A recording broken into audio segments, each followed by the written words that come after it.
se encuentren muy bien. Un fuerte saludo para todos. Un placer reunirme con ustedes como todos los días sábados. Espero de verdad, chicos, de que tengamos una jornada muy buena y positiva. ¿Cómo estás? Hola Pamela, hola Jefferson, hola señorita Jennifer. ¿Cómo están, chicos? Espero que se encuentren muy bien. Hola amigo Facundo. ¿Qué tal, chicos? Hola Yarem. Bien, chicos. Muy buenas tardes con todos. Espero que se encuentren muy bien. Te voy a pedir un gran favor. ¿Serías tan amable de poderme avisar cuando nos queden 5 minutos de la clase para no comerme el tiempo del profesor que continúa? ¿Serías tan amable, por favor, de avisarme cuando falten 5 minutos? ¿Sí? Listo, muchísimas gracias, chicos, ¿eh? Bien, muchachos, sin más preámbulo, entramos el día de hoy en nuestro tema número 7. Vamos a hablar acerca de la famosa Edad Media. Es importante reconocer que la Edad Media es un periodo que va desde la caída de Roma de Occidente hasta la caída de Roma de Oriente. Nosotros habíamos visto hace unas 2 semanas a Roma, ¿cierto? ¿Alguien recuerda cuál es el máximo aporte de Roma? ¿Alguien recuerda cuál es el máximo aporte de Roma? El derecho, muy bien, excelente, Pamela, muy bien, el derecho. ¿Eh? Ahora, Roma, cuando logró su fase expansiva, Roma va a dividirse, ¿no? Recuerden que el emperador Teodosio, ¿no?, divide Roma en Roma de Oriente y Roma de Occidente. Roma de Oriente va a caer, perdón, Roma de Occidente va a caer a manos de los bárbaros, que eran los pueblos que estaban fuera de Roma, y Roma de Oriente se va a mantener el Imperio Bizantino. Entonces, la Edad Media es todo ese periodo, desde que cayó Roma de Occidente hasta que va a caer Roma de Oriente. Pero Roma de Oriente se va a llamar para ese entonces el Imperio Bizantino. Chicos, es una etapa donde vamos a ver pues los siguientes acontecimientos. Vamos a ver cómo cayó el Imperio Romano, vamos a ver al Imperio Bizantino, vamos a ver a los árabes, vamos a ver al Imperio Carolingio, el feudalismo, y vamos a ver la caída pues de Roma. Chicos, perdón, la caída del Imperio Bizantino. Entonces, chicos, eso es lo que va a ocurrir. Para poder entender la caída de Roma, yo necesito que ustedes puedan ver este mapa. A ver, este es el mapa de Roma, ¿cierto? Roma se había dividido en dos. Roma de Oriente, este amarillo, y Roma de Occidente, que es este un poco color mostaza.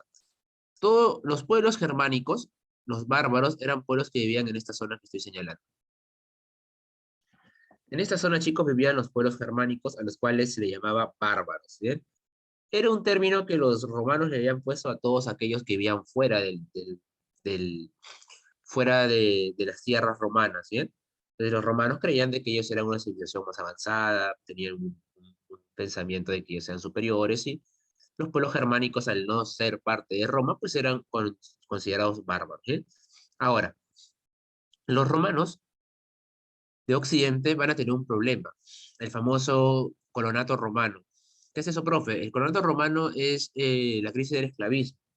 Roma se va a quedar sin mano de obra. Recuerda que ¿quiénes eran los que tenían derechos al inicio de Roma? ¿Quiénes eran los que tenían todos los derechos? Las prioridades. Los patricios, muy bien, excelente. ¿Y quién poco a poco fue obteniendo derechos?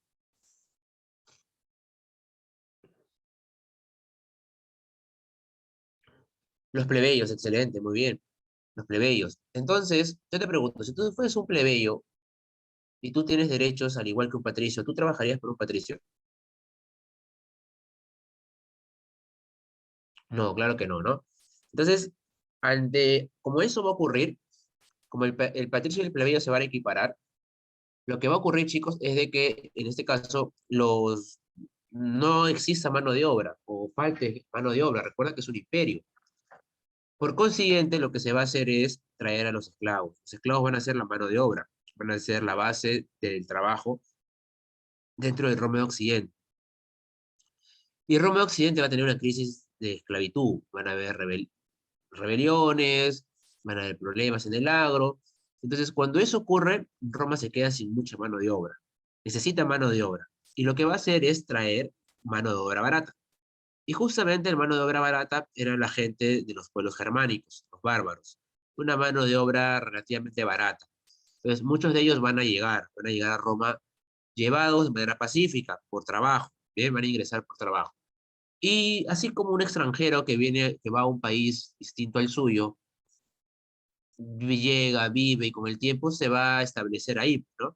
Los bárbaros van a hacer lo mismo, van a llegar a Roma, van a trabajar, y poco a poco se van a ir metiendo en la cultura romana. A ver, por ejemplo, muchos de estos bárbaros que ingresan a Roma van a entrar al ejército, por ejemplo, van a entrar al ejército romano, y eso es obviamente importante. Entonces, muchachos, lo que va a ocurrir aquí es eso, ¿no? ¿Qué más va a pasar? ¿Qué más va a pasar, profe? Por ejemplo, lo que te acabo de contar es la invasión pacífica. Bien, los romanos invitaron y los bárbaros se quedaron ahí. Pero va a haber también una invasión violenta. ¿A partir de qué? A partir de este emperador, de Atila. Atila, el Huno, él era de un pueblo llamado los Hunos, con H, los Hunos, se van a empezar a expandir. Bien, entonces, al momento de su expansión territorial, ellos van a llegar al pueblo de los bárbaros. Él se va a expandir hacia el occidente y va a llegar hacia los bárbaros. Ahora, los bárbaros saben de que Atila es un emperador poderoso, razón por la cual obviamente no pueden competir con ellos. Por ende, los bárbaros lo que van a hacer es sumergirse, ingresar a Roma. Obviamente que Roma no lo va a permitir, pero con enfrentamientos Roma va a caer, Roma Occidente. A comparación de Roma de Oriente no va a caer, Roma de Oriente va a mantenerse. ¿Bien? Entonces la caída de Roma de Occidente no fue por un solo pueblo, fueron por varios. Aparecen, por ejemplo, los francos, los visigodos, los ostrogodos, los vándalos, los anglosajones. Son bastante los pueblos que van a ingresar a Roma. Esa es la invasión violenta, ¿bien? Lo que va a ocurrir es de que Roma va a caer, ¿bien? Roma va a caer. Recuerda que el último emperador romano de Occidente cae por Odoacro, ¿no? Eso es justamente lo que te acabo de contar, chicos. Las invasiones bárbaras son enfrentamientos de dos momentos, una forma pacífica y una forma violenta, en la cual Roma termina cayendo bajo el control de los bárbaros. Y los bárbaros, ahora que están en Roma, va a pasar algo muy curioso. Los bárbaros no van a imponer su cultura. Por ejemplo, cuando los españoles conquistaron el Tahuantinsuyo, derrotaron el Tahuantinsuyo, los españoles impusieron su cultura, razón por la cual nosotros hablamos castellano, en su mayoría. Siempre pasa eso. Los ingleses, cuando llegaron a Norteamérica, acabaron con todos los pueblos norteamericanos e impusieron el inglés como idioma. Por ende, los norteamericanos hablan inglés, igual que los portugueses acá en Brasil, ¿no? Pero aquí va a pasar algo curioso. Los germánicos ingresan, los pueblos bárbaros ingresan a Roma y ellos son los que se adaptan a la cultura romana, porque muchos de estos pueblos van a ser católicos. O sea, que estos pueblos van a bautizarse con el catolicismo. El claro ejemplo es un rey llamado Clodoveo, un rey franco. Hay una, hay una pintura de Clodoveo donde Clodoveo está siendo bautizado por el Papa. Están echando el agua bendita. Entonces, eso significa que obviamente los pueblos bárbaros van a ser católicos, ¿bien? Van a ser católicos. Ahora, los pueblos bárbaros van a poner la base de lo que es el día de hoy la cultura occidental. Por ejemplo, ¿quién crees que van a ser los francos? Responde en el chat.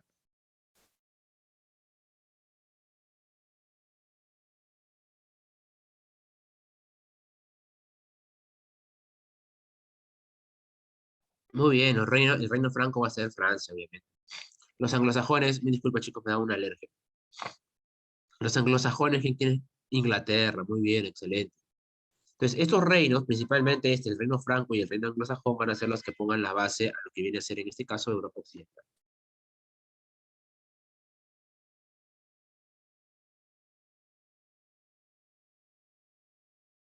Me disculpa chicos. Bien, hasta aquí vamos bien, ¿está claro? ¿Sí? ¿Todo claro? Lo máximo, muy bien chicos. Ahora, vayamos un rato a la parte oriental, bien, vayamos un ratito a la parte del Imperio Bizantino. El Imperio Bizantino, como te vuelvo a repetir, es Roma de Oriente, bien, es Roma de Oriente. Y quiero que entiendas este mapa. Si tú tienes este mapa vas a entender todo. Chicos, si tú te das cuenta, la única forma de que los europeos puedan ingresar a Asia es por el Imperio Bizantino.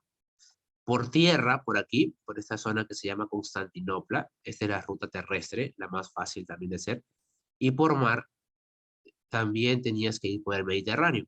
Y la única forma de ingresar era pasando en las tierras del Imperio Bizantino. Sus compañeros de la mañana me decían, profe, pero se puede ir por acá, ¿no? Por la zona de Rusia. Sí, pero recuerda que Rusia es fría, ¿no? Es larga, en realidad es complicada, es un terreno muy difícil. Además que sería también larga ese viaje. Tú necesitas un comercio fluido.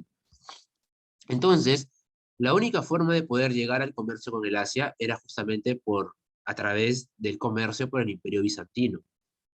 Entonces, el Imperio Bizantino tiene un papel hegemónico en el comercio, tiene una importancia en el comercio. Bien, es por eso también de que el Imperio Bizantino va a hacer o va a enfrentar muchos intentos de invasión, sobre todo por los turcos. Los turcos ambicionan el control del Imperio Bizantino por obviamente el control comercial.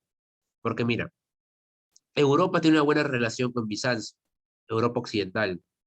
¿Por qué? Porque ambos han sido descendientes del Imperio Romano. Entonces, Bizancio está abierto para poder comercializar con Europa occidental. Pero los turcos, que son asiáticos, quieren debilitar a Occidente. Entonces, una forma de debilitarlos es cortarle el comercio, porque a partir del el corte del comercio se va a afectar económicamente. Por esto, cuando cae el Imperio Bizantino, los turcos prohíben el comercio con Europa. ¿Y los europeos qué tienen que hacer? Buscar nuevas rutas para llegar a Asia. Y es ahí que Colón va a llegar a América. ¿Bien? Importante esto. Chicos, el máximo emperador o el emperador más importante del Imperio Bizantino es Justiniano. Justiniano logró el apogeo imperial y Justiniano va a ser lo que hicieron los romanos. Chicos, ¿cómo pones orden en un estado, en una religión? ¿Cómo pones orden? ¿A partir de qué? A partir de leyes. Muy bien, excelente. A partir de leyes.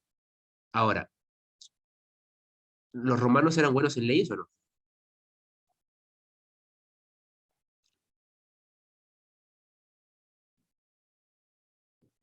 ¿No? Si los romanos, si el máximo aporte romano era el derecho, chicos, ¿dónde está el derecho? ¿Dónde están los derechos? En las leyes, pues, ¿no? Obviamente que los romanos tenían un aporte importante en las leyes. Entonces, lo que va a hacer Justiniano es recopilar la ley romana. Lo que va a crear Justiniano es el famoso Corpus Juris Civilis, que es la legislación romana. O sea, la va a adaptar ¿a qué? La va a adaptar a los intereses de Bizancio. Y de esta manera, muchachos, y de esta manera pone orden, con una buena administración y comienzan a irle bien. Roma de Oriente, el Imperio Bizantino, comienza a tener un momento de apogeo. ¿Bien? Además, también Justiniano construyó la famosa Basílica de Santa Sofía. ¿Alguien se llama Sofía aquí en el salón? ¿Alguien tiene el nombre de Sofía? ¿O conocen a ustedes alguna Sofía? ¿O alguna de ustedes conoce a alguien llamado Sofía? ¿Ahí?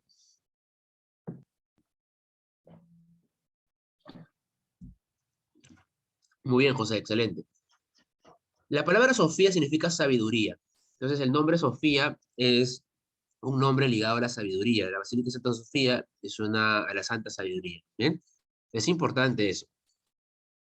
Conserva de cierta manera también la cultura griega, pues, ¿no? Los bizantinos, porque recuerda que Roma había sido influenciada mucho por Grecia, perdón, por los griegos.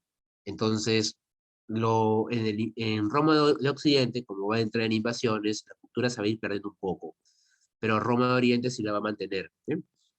Ahora, Constantino XI es el último emperador, él va a caer derrotado en la toma de Constantinopla, porque los turcos otomanos lo toman, ¿bien? Lo van a tomar. Ahora, Constantino XI pide el apoyo a Europa Occidental, pide apoyo a los pueblos con los cuales ellos tenían relaciones comerciales.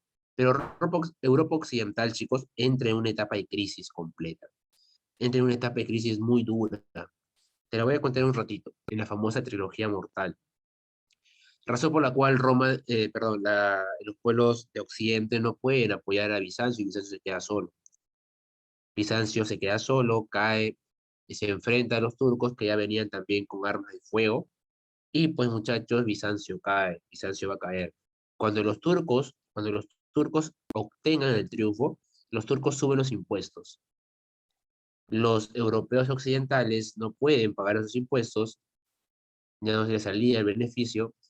Entonces que los turcos dicen, ¿saben qué? Entonces cerramos el comercio, no hay comercio con ustedes. Cerrado el comercio, Europa, que está en crisis, necesita los productos de Asia, necesita el producto asiático, y no lo tiene. Razón por la cual los europeos lo que hacen es buscar nuevas rutas. Los portugueses van a rodear todo África y los españoles van a darle la vuelta al mundo.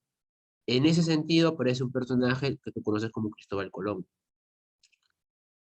Si te preguntan por qué la caída de Constantinopla marca el fin de la Edad Media, tú tienes que responder con seguridad de que marca el fin de la Edad Media porque a partir de la toma de Constantinopla obliga a los europeos a buscar nuevas rutas. Y ahí el mundo va a cambiar porque encuentran América. Y cuando encuentran América, las potencias se van a repartir en América, ¿no? España, Portugal, Francia, Inglaterra, y van a comenzar los imperios, los reinos poderosos, el comercio ultramarino. ¿Está claro hasta aquí, chicos? ¿Vamos bien? Sí, lo máximo. Muy bien, excelente. Hay algunos historiadores que ponen de que la Edad Media acaba con la llegada de Colón, ¿no? Con la llegada de Colón a América. Pero nosotros tenemos que también estudiar por qué Colón llegó, ¿no? O sea, Colón no lo hizo porque se le dio la gana. Colón quería llegar a nuevas rutas. ¿A dónde? A Asia, ¿no? Por eso a los americanos le llaman indígenas, ¿no? Porque creían que había llegado a la India, ¿no? Bien, chicos. Te cuento algo que no está en la diapositiva, pero te lo cuento porque posiblemente te pueda venir, que es el famoso cisma de Oriente. El cisma de Oriente. Profe, ¿qué es el cisma de Oriente? No entiendo absolutamente nada. Chicos, así como Roma fue dividida, la iglesia también se va a dividir. La iglesia católica cristiana se va a dividir. ¿Por qué? Porque ¿con quién se quedó el Vaticano, chicos? ¿Con quién se quedó dónde se quedó el Papa? ¿En Roma Oriente o Roma Occidente? En Roma Occidente se quedó el Papa, ¿cierto? Por esta razón, los occidentales comienzan a también exigir tener un liderazgo. Hay una pugna de poder entre quién tenía mayor control religioso, los orientales o los occidentales. En ese sentido, los orientales pedían que existan dos papas, el papa del Imperio Romano de Occidente y el papa del Imperio Romano de Oriente, que a pocas palabras se podía entender como que lo más justo, ¿no? Pero obviamente eso era debilitar a la iglesia, ¿no? Era dividir a la iglesia, y los de Occidente no aceptaron, el papa no quiso. Entonces los de Oriente lo que hicieron fue romper con la iglesia católica, ¿no? Y apareció la famosa iglesia ortodoxa, ¿no? La cristiana ortodoxa. Si tú el día de hoy vas a Grecia, por ejemplo, en Grecia vas a encontrar todavía la iglesia ortodoxa como la iglesia máxima, porque la Europa oriental va a estar muy ligada a esta religión, a la religión ortodoxa. ¿Bien? Y es el cisma de Oriente. El cisma de Oriente es la división de la iglesia, se fracciona la iglesia y aparece la iglesia ortodoxa. Hasta aquí, chicos, ¿todo bien? ¿Vamos bien hasta acá? Lo máximo, Pamela, muchas gracias. ¿Y nadie más? Solo Pamela me entendió, nadie más, chicos, no me va a sentir mal. Creí que me estaban entendiendo. Ah, muy bien, ahora sí. Sí. Gracias, Quevedo, gracias, López, gracias, José. Listo, chicos, lo máximo. Bien, bien. Bien, muchachos, sigamos. Ahora, los árabes. Esta civilización, chicos, esta cultura es importantísima, ¿eh? Pero los árabes no han sido muy estudiados, que digamos. Los árabes y el Islam. A ver, chicos, ¿aquí todos son católicos o hay otras religiones? A ver, cuéntame, por favor, qué religión tienes. Ateo. Bien, bien, amigo. Católica. Católico, bien. Ateo. Católico, muy bien. Católico. Bien, chicos. Muy bien. A ver, nosotros recordemos de que nosotros somos un país laico. Pero ¿qué significa un país laico? Suena a nombre de perrito. No, un país laico significa de que nosotros tenemos tolerancia religiosa. Entonces, queda en cada persona elegir la religión que tiene o no seguir una religión. Es por eso que nosotros tenemos católicos, musulmanes, cristianos, testigos de Jehová, judíos, ateos, agnósticos, ¿no? Tenemos una diversidad. Bien, entonces nosotros tenemos que siempre motivar a continuar con esa libertad religiosa, ¿no? Que es nuestra libertad como personas. Bien, ahora, como la mayoría son católicos, ustedes deben saber de que, ¿cuál es el año cero para el católico? ¿Cuál es el año cero para el católico?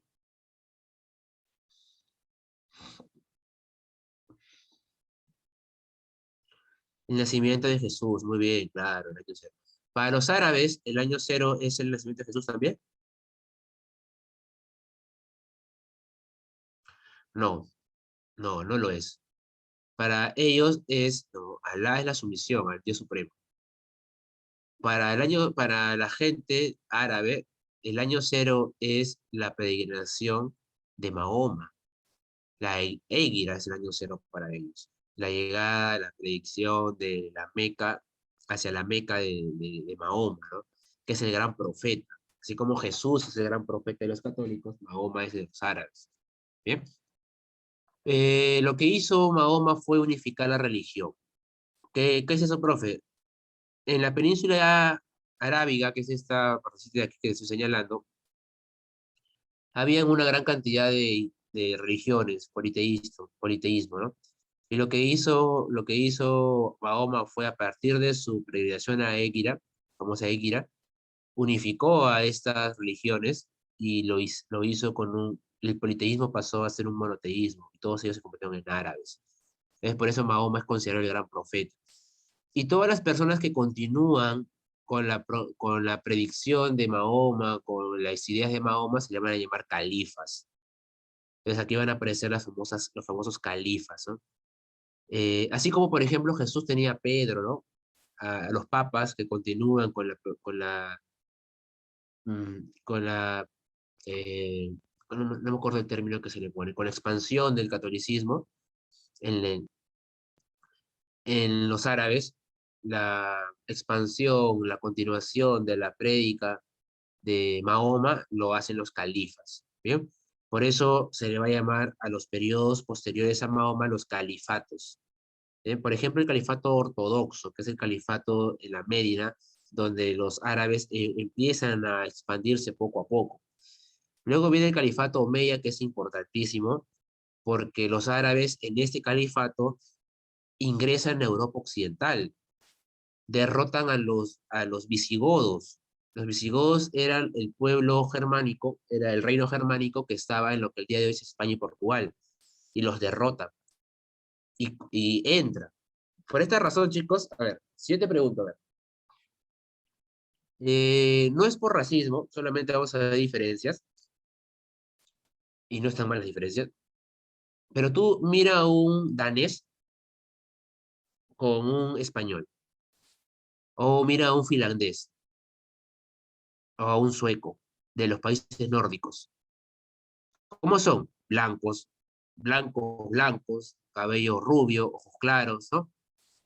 Y tú ves a un español. ¿El español es blanco? Sí, pero con barba negra o con cabello negro. Tú miras, profe, este es un blanco bamba. ¿Y sabes por qué?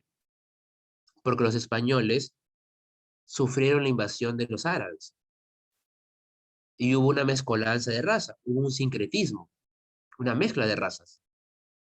Por eso cuando tú ves a un español, por ejemplo, Francisco Pizarro, blanco, barba negra. Así como nosotros tuvimos también una mezcolanza con los españoles, ¿no? Los andinos, las personas que viven en los Andes, tuvieron una mezcla con los españoles, ¿no? Igual para los españoles con los árabes. No, el criollo es el español nacido en América. La mezcolanza es el mestizo. ¿Bien? Igualito, pues. Entonces nosotros tenemos que entender que España también recibió una invasión. Es la invasión árabe. Y estuvieron por más de 7 siglos, chicos. Imagina eso. Si nosotros reclamamos nada más por haber estado casi 3 siglos, los españoles estuvieron controlados por los árabes por casi 7 siglos, poco más. ¿Ustedes han escuchado el término hay moros en la costa? ¿sí? ¿Quién es el moro, profe? El moro es el árabe. ¿Y por qué está en la costa? ¿Por qué dicen así? Porque en la costa, en la costa española había moros. Estaban los moros en Navarra, por ejemplo. Entonces, mucho de la cultura árabe se mantiene en España. ¿Ustedes tienen familiares en España? ¿Algún conocido en España? ¿Sí? ¿No? ¿Sí? Pues, ustedes, por ejemplo, si viajan a España, van a encontrar las famosas mezquitas, que son templos religiosos, o los alcázares. Por ejemplo, el día de hoy en la avenida, en el Rímac hay una avenida que se llama Alcázar, ¿no? ¿Por qué Alcázar? Porque los alcázares eran palacios militares. Entonces, la avenida Alcázar está cerca acá en el Rímac, está cerca a una zona a una fortaleza militar, ¿no? Que es el Fuerte Hoyos. Entonces, por eso le ponen así también. Tiene mucha historia, chicos, ¿ah? Así como nosotros somos una mezcolanza con los españoles fueron una mezcolanza con los árabes. Interesante eso. Bien.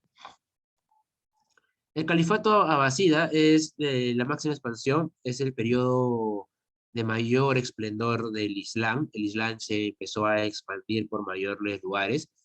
¿Bien? Y bueno, ante la crisis de ese califato surge el califato Fatimi, el califato Córdoba, tanto en Egipto como en España, y pues los árabes van a ir perdiendo poco a poco su dominio. Los españoles lo votan. No sé si ustedes se acordarán de los reyes católicos. ¿Han escuchado de los reyes católicos en el colegio? ¿Se acuerdan de los reyes católicos? ¿Alguien se acuerda cuáles eran sus nombres?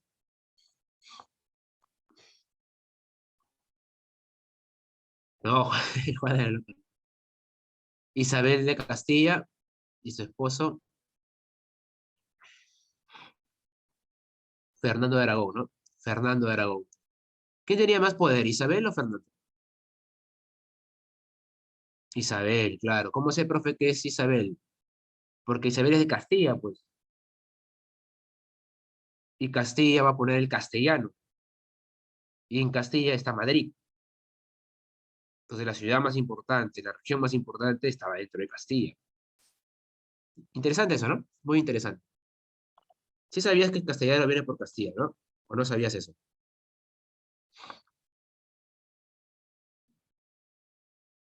¿Sí sabías eso? Muy bien, muy bien. Los que no sabían, no hay problema, ¿eh? No hay problema, no hay problema. Bien, chicos. ¿Cuáles son los aspectos más importantes que dan los árabes al mundo? En la literatura, por ejemplo, aparece una obra llamada Las Mil y una Noches. Creo que hace unos cuantos años vino en versión telenovela, ¿no? En uno de los canales de televisión nacional, ¿no? Magul. Claro, creo que si no me equivoco era de Onur, ¿no? De Sherezade, creo algo así. No recuerdo muy bien cómo eran los protagonistas, ¿no? Claro. Es un relato de las mil y una noches que pasa una persona, ¿no? Que se enamora de alguien. Los hombres somos románticos y que pues una vez de que esa noche pasa, pues cuentan las vivencias hasta que la vuelve a encontrar, ¿no? En la química se desarrollaron la alquimia, ¿no? Esta búsqueda por la inmortalidad. En el álgebra, la matemática, sus aportes en el álgebra. Ustedes que son matemáticos, ustedes deben tener un libro llamado Baldor. ¿O han escuchado un libro llamado Baldor? Sí, claro, ¿no? ¿Cuál es la portada de Baldor? ¿Cuál es la portada de ese libro? Un árabe, pues claro, muy bien, es un árabe. ¿Por qué? Moro, muy bien, excelente. ¿Por qué, profe? Porque los árabes desarrollaron el álgebra, lo daban a conocer, aportaron mucho en el álgebra, ¿bien? Y bueno, en la medicina destaca Avicena, en la arquitectura, esto es importante, chicos, en la arquitectura. ¿Por qué? Porque mucho de esto todavía está hasta en la actualidad en España, ¿eh? La mezquita de Córdoba, mira, el templo religioso árabe. La Alhambra de Granada, mira, acá está. El Real Alcázar de Sevilla, un palacio militar, ¿bien? Entonces, era importante eso. ¿Por qué? Porque hasta el día de hoy hay presencia de cultura árabe en España. Y muchos de los nombres también están dentro de lo que viene a ser el Perú, ¿no? Bien, muchachos, porque obviamente después España va a venir, ¿no? Muy bien, continuamos. Ah, por cierto, la religión fue el Islam, bien, que significa la sumisión a Alá como ser supremo. Y el libro sagrado es el Corán, ¿no? Si te preguntan una similitud entre los libros sagrados el libro sagrado católico, ¿cómo se llama? Claro, muy bien, la Biblia, ¿no? Excelente, la Biblia. Entonces, así como para los católicos el libro sagrado es la Biblia, para para los árabes el libro sagrado está toda la prédica de Mahoma, todas las enseñanzas, se llama el Corán, ¿no? El Corán. Bien, chicos. Ahora, es importante, dígame la hora, por favor. ¿Me pueden decir la hora? Ah, sí, sobra. Chicos, si ustedes entienden el Imperio Carolingio, van a entender completamente el feudalismo y va a ser sumamente fácil. El Imperio Carolingio tiene como base el reino franco. Los reinos francos tenían unos reyes llamados los reyes merovingios, también llamados los reyes holgazanes. ¿No? Le decían reyes holgazanes porque dicen de que ellos en realidad no gobernaban, sino que otorgaban funciones a otras personas que hacían pues, la del rey, ¿no? Pero ellos eran la cara vista, ¿no? Entonces, estos reyes holgazanes van a terminar siendo derrocados por los carolingios, ¿no? Y de esta manera van a entrar al poder. Aparece acá Clodoveo. Clodoveo es el que te dije que se había bautizado. Hay una pintura, la puedes ver por Google, del bautizo de Clodoveo. Clodoveo llama al Papa de ese entonces y le pide ser bautizado. Entonces ahí el reino franco es un reino que se asemeja al catolicismo, ¿no? Luego aparece Carlos Martel, o Carlos Martillo también le llamaban. Carlos Martel es el que derrota a los árabes en la batalla de Poitiers, una batalla por la cual los árabes no pudieron avanzar más en Europa Occidental, los derrotaron. Bien, Pipino el Breve también está aquí. Y aparece pues el gran emperador de de este imperio que es Carlomagno, ¿no? Ese imperio, chicos, dura muy poco, menos de 100 años. Es un imperio que él fue el último intento de unificar Roma Occidente, ¿no? Tuvieron como capital a Aquisgrán y tuvieron una alianza con el Papa, ¿no? Aquí en este caso, muchachos, Carlomagno fue coronado por el Papa León III. Eso significa de que el Papa llegó hasta la zona de Aquisgrán, hasta la zona del Reino Franco, y le puso, pues, en este caso, la corona a Carlomagno. ¿Qué significa eso? Que hay una alianza ahí, papado, imperio, ¿no? Para que te des cuenta de la gran importancia que hay en este momento. Hace un ratito te decía de que el día de hoy el Perú es un estado laico, un estado que permite cualquier tolerancia religiosa, pero en esta época no pasaba. En esta época la alianza emperador-papa hacía que solamente se predique la religión cristiana, nada más. Es por eso que es tan importante.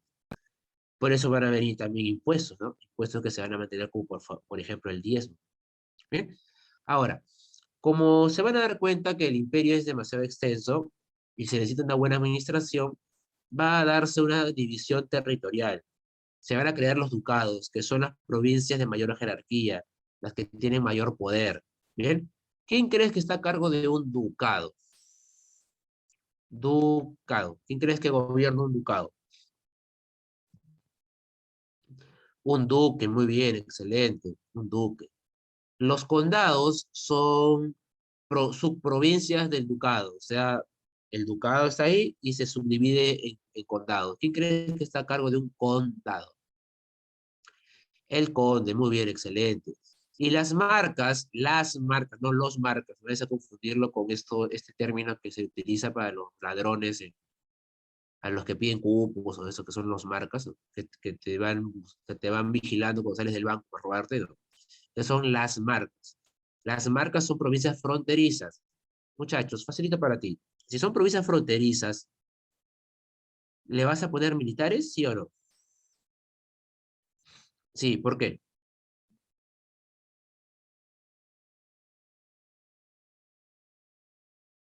Claro, excelente, para evitar invasión, para proteger, claro, excelente, porque sabes de que en la provincia, si tú tienes una frontera liberada, libre, sin soldados, va a ser fácilmente invadida. ¿Bien? Excelente. Muy bien.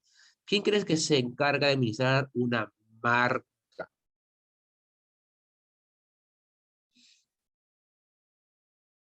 El marqués. Muy bien, excelente.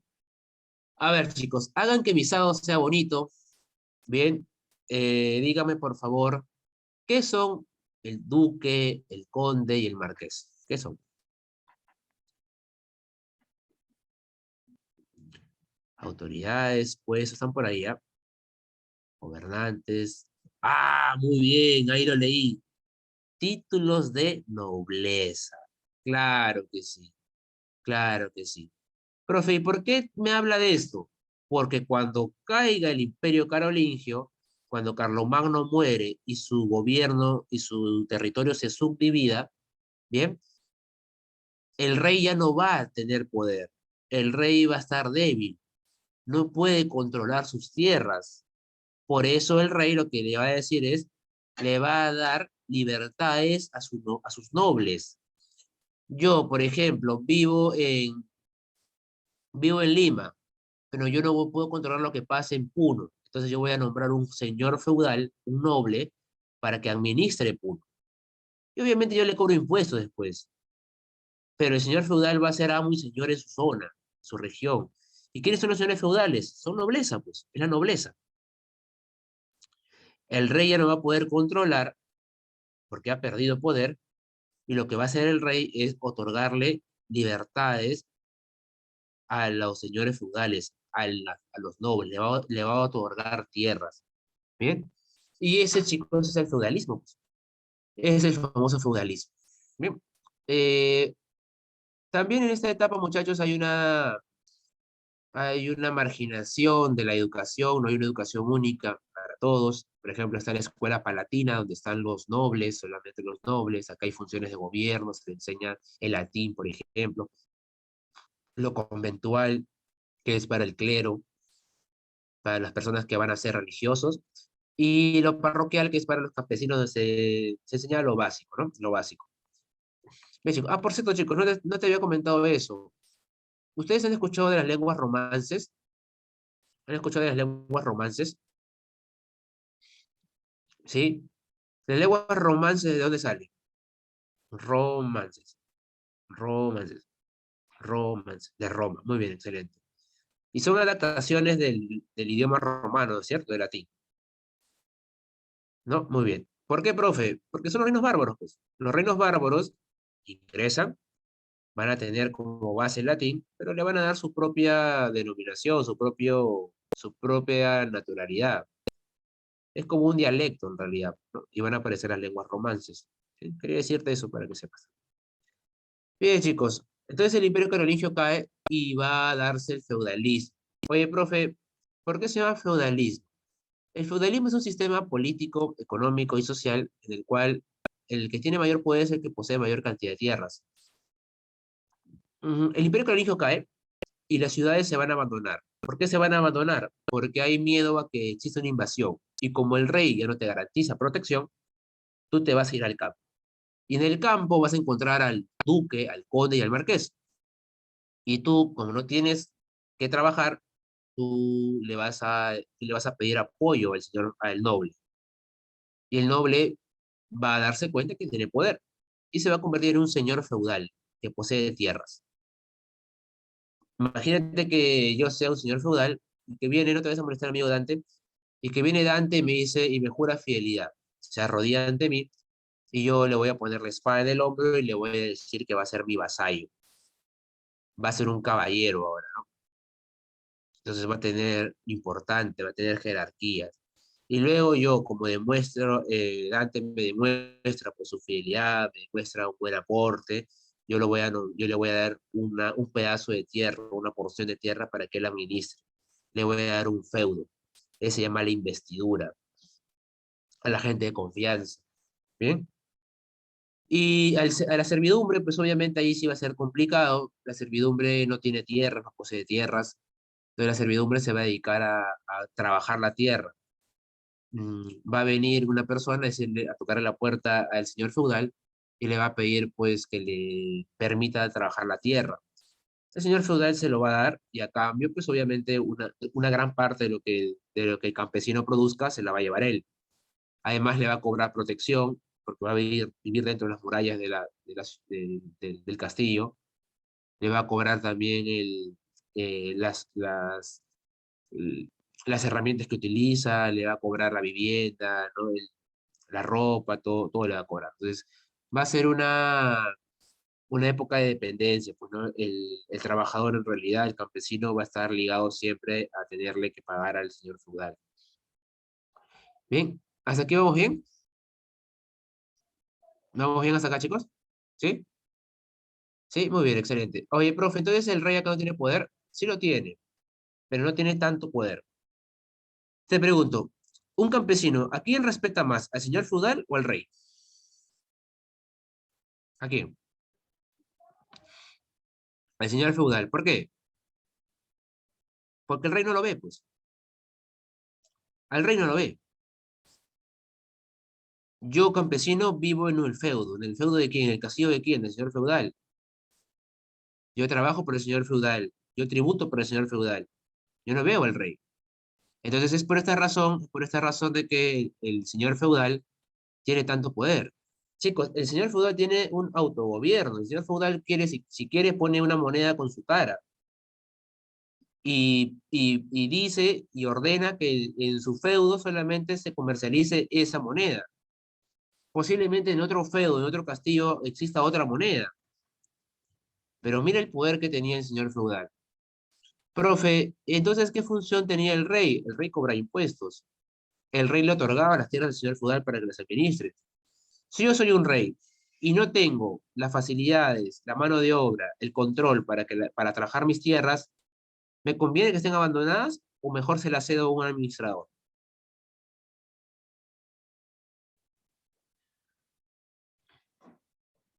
¿Me conviene que mis tierras estén tiradas sin producir o se las doy mejor a un noble para que las produzca? Claro, será un noble, ¿no? Claro. Y yo cuando, por ejemplo, imagínate, por ejemplo, Francia. En Francia entra en una guerra. Viene el rey y convoca a sus feudales, convoca a sus nobles, los sienta y le dice, vamos a entrar en una guerra. Necesito apoyo. Y viene, por ejemplo, Dante y me dice, profe, rey, yo le voy a dar 100.000 soldados. Viene José y me dice, yo le voy a dar 50.000. Carlos me dice, yo le voy a dar 30.000. Pamela me dice, yo le voy a dar 50.000. Entonces, me conceden soldados. ¿A cambio de mi cara bonita, de que soy buena gente? No. A cambio de más tierras. Así como tú me vas a dar el apoyo, el rey también le tiene que dar tierras a cambio. Porque el señor feudal vive de eso. Entonces, aquí si te das cuenta, si bien es cierto hay una figura del rey, hay cierta autonomía del señor feudal. Por supuesto, pues amigo Patricio, se tendría que ganar, ¿no? Es como, por ejemplo, siempre pongo el ejemplo de las universidades. Por ejemplo, la uni tiene un rector de toda la universidad, que es la cara de la universidad, que reúne a los decanos. Pero cada decano tiene su propia administración, pues, ¿no? El decano de ingeniería civil, el ingeniería química, el decano de arquitectura, ingeniería económica, ¿no? Cada decano tiene su propia administración. Más o menos pasa así, ¿bien? Bien, chicos, entonces el feudalismo va a entrar en una crisis. Bien, va a entrar en una crisis y la crisis se va a agudizar a partir de las cruzadas. Como ya se habían repartido las tierras en Occidente, ellos ambicionan mayor cantidad de tierras y apuntan al Oriente, apuntan al Asia. En esa, chicos, en esa ambición, ellos quieren Asia, quieren tener más tierras y tienen un pretexto. O sea, yo no te voy a hacer la guerra porque te quiero invadir. Pues, nunca, nunca. Nunca se va a hacer una guerra, nunca se va a hacer una guerra entre, entre, porque te quiero invadir. Siempre hay un pretexto. Y el pretexto aquí va a ser recuperar Tierra Santa. Bien, Tierra Santa.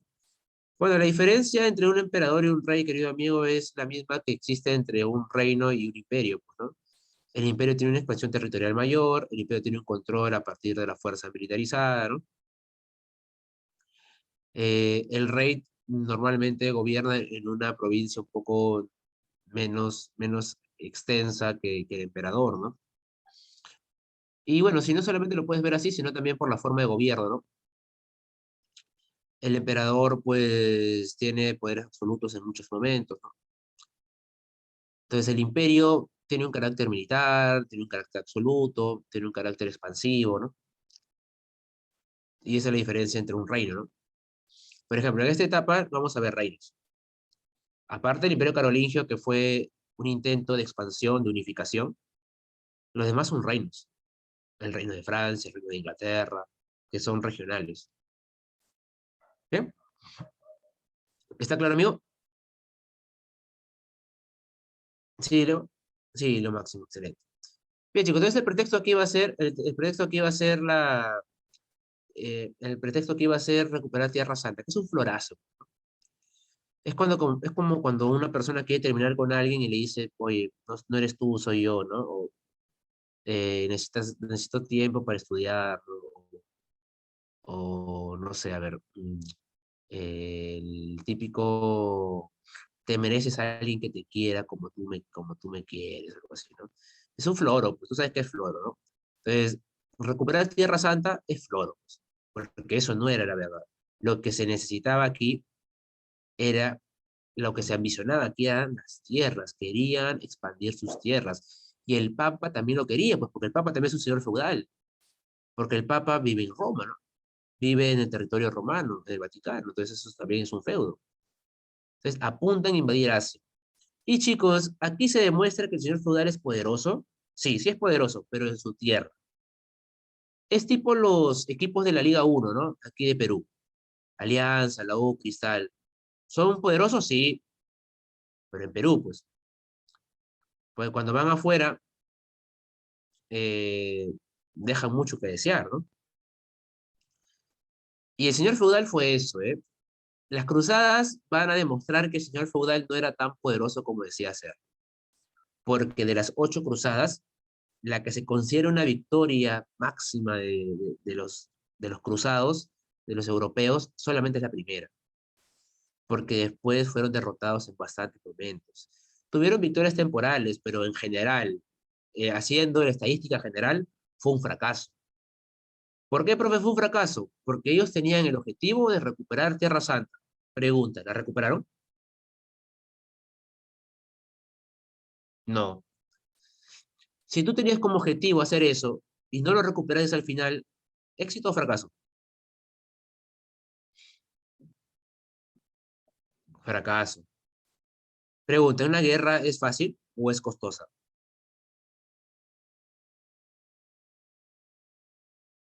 Cuesta, es costosa, y eso debilita el feudalismo. Y te voy a contar ahorita cómo peor todavía lo debilita. La principal victoria de los cruzados fue la primera cruzada. Obviamente que luego también tuvieron cierto éxito, en algunos momentos tuvieron ciertas victorias. E hicieron pactos también que permitieron pues tener el comercio, el vínculo, ¿no? Pero en general las cruzadas fue un desgaste, pues, ¿no? Fue una ambición, porque el feudalismo estuvo funcionando en Europa.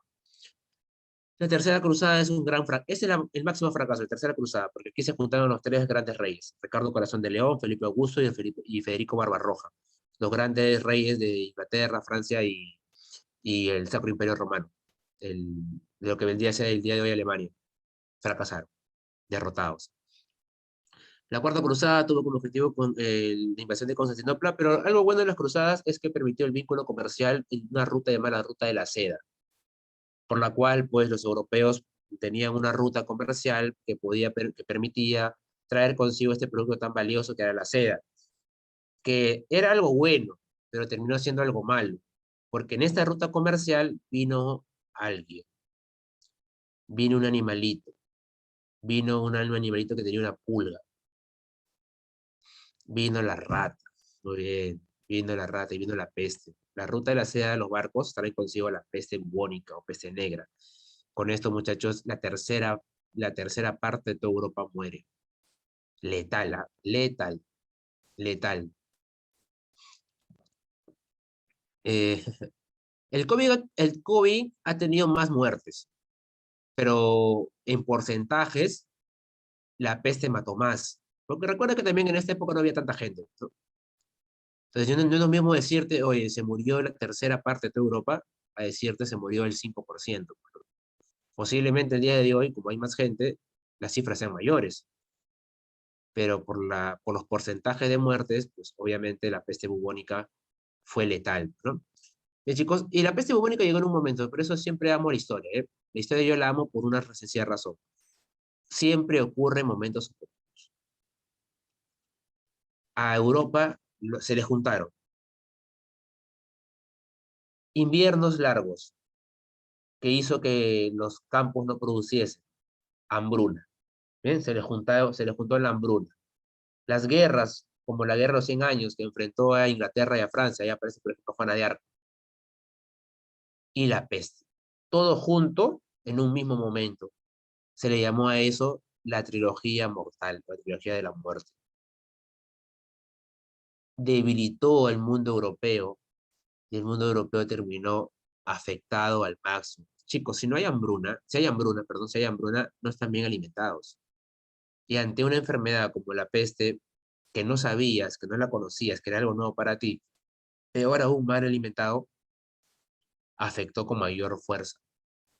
Europa en la Edad Media, como no había mucho avance en las ciudades, porque todos se fueron al campo, no habían carreteras, no habían desagües, todo estaba muy contaminado. Entonces la rata encontró ahí un, un hábitat natural. Por eso mucha gente se enfermaba y nada más. Se llamaba bubónico peste negra porque salían manchas de color negro, ¿no? Todo. Muchas gracias, amigo. Muchas gracias, que veo. Bien, chicos. Y bueno, de esta manera Europa cae en crisis, Europa Occidental cae en crisis. Y cuando Bizancio pide el apoyo, Europa Occidental está pésimo, está súper mal. No puede apoyarnos a Bizancio, Bizancio se queda solo y Bizancio cae bajo el poder de los turcos otomanos. ¿Bien? Posteriormente, los españoles se liberan de los moros, de los árabes, en la reconquista española, y también después de eso la corrupción de la idea se va a romper, ¿no? La famosa cisma de Occidente, que te lo contaré ya en la Edad Moderna. Bien, chicos, hasta aquí preguntas, dudas, consultas, algo que no te haya quedado claro. ¿Vamos bien hasta aquí? Sí, todo bien, excelente, gracias López, Jennifer, todo bien, gracias amigo Chaupi, gracias Pamela.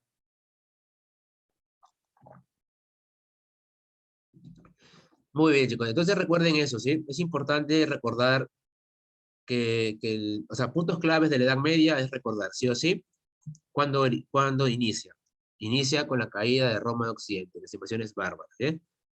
Punto clave también, el Imperio Carolingio. Sí o sí tenemos que entender que el feudalismo tiene como antecesor el fracaso o la caída del Imperio Carolingio, porque el Imperio Carolingio es el que da la, la base administrativa, el conde, el duque, la nobleza, porque van a aparecer. Esta nobleza se va a mantener hasta la Edad Media, perdón, hasta la Edad Moderna. Cuando hablemos de Revolución Francesa, acá unas semanas, yo te voy a contar que el pueblo se rebeló contra la nobleza y contra el clero, que eran la hegemonía. Recuerden, chicos, que la Edad Media es una edad importante en el tema también del caballero, ¿no? Hay una figura de caballeresca, la figura de que una persona no, va a ser recordada para siempre. Ustedes seguramente en literatura han escuchado el cantar del mío sí, el cantar de Roldán, el cantar de los Nibelungos. Entonces son grandes acciones, ¿cierto? Vivar, ¿te acuerdas? Que obtiene sus espadas, ¿no? Y que recupera el honor, ¿no? Porque lo habían expulsado. El cantar de los Nibelumbos, el cantar de Roldán, los cantares de Gesta, ¿no? Que son las grandes acciones de la figura del caballero, ¿no? Después se burlan de eso, ¿no? En la Edad Moderna, eso es burlesco, ¿no? Se burlan de eso. ¿Te acuerdas del Quijote? El Quijote era una persona que vivía en la Edad Moderna, pero que su cabeza estaba en la Edad Media. Se creía un caballero, armadura oxidada, ¿no? Esa es la Edad Media, pues, chicos. La Edad Media es eso, la edad de los grandes caballeros. Muy bien, muchachos. Entonces, quería hacerte esa